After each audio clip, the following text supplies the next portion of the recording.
We are looking at Evan's backstroke below the water. Commentary by Coach Chris.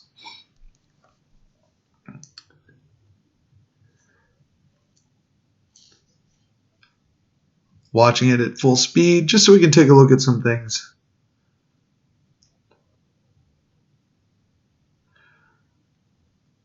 Again, good shoulder roll. The thing I really like, real steady kick, 6-beat kick the whole way, driving the legs in really nice high body position. This is a textbook body position right here. Hips are exactly where you want them. Leaning back, chest is coming out, shoulders down because you're rolling the shoulders here. But that looks good. Let's go ahead and frame forward.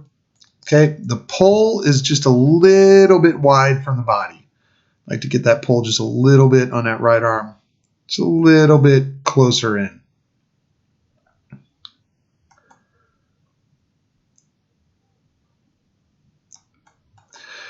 So this is kind of the area I wanted to really look at, because right now you can see how low your feet are on the wall. Your feet are basically on the wall pretty much where your head is. That's going to be a very limited amount of power. So what we want to do is we want to get a little closer on the flip.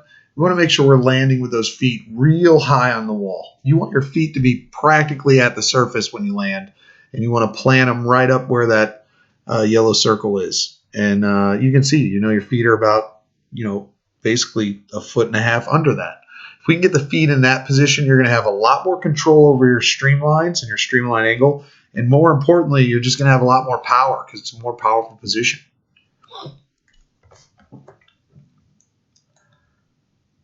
Now you get a solid push off, but again, double the power if you can get the feet in the right spot, and it'll make a huge difference.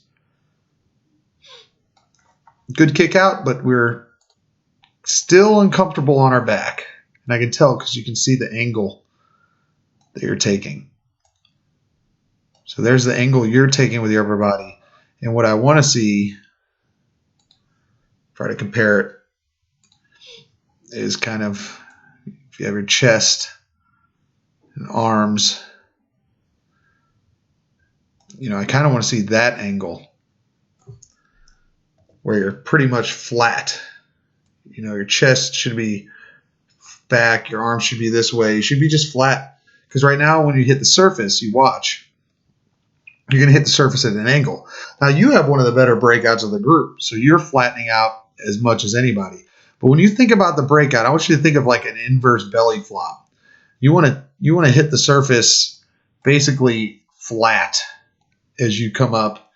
You don't want to be angled up so that your fingers and head are hitting first. You want your pretty much everything from your knees to your chest to your head to your hands to hit the surface at the exact same moment. And that way you'll be moving forward more on that breakout.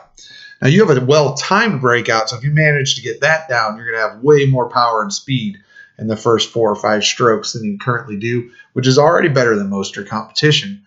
So that'll be a big advantage to you in a race once you get that down. I wanted to see this stroke because every once in a while I was noticing on the other video, your hand gets a little too shallow as you're pushing at the bottom half of the pull. Make sure you keep that hand low enough in the water so that you can finish through and really accelerate the hand and not end up losing the water. Because when your hand hits the surface like that and you get all those bubbles, what you did is you lost the water you were pulling and replaced it with air. And pulling on air does not do a whole lot for a swimmer.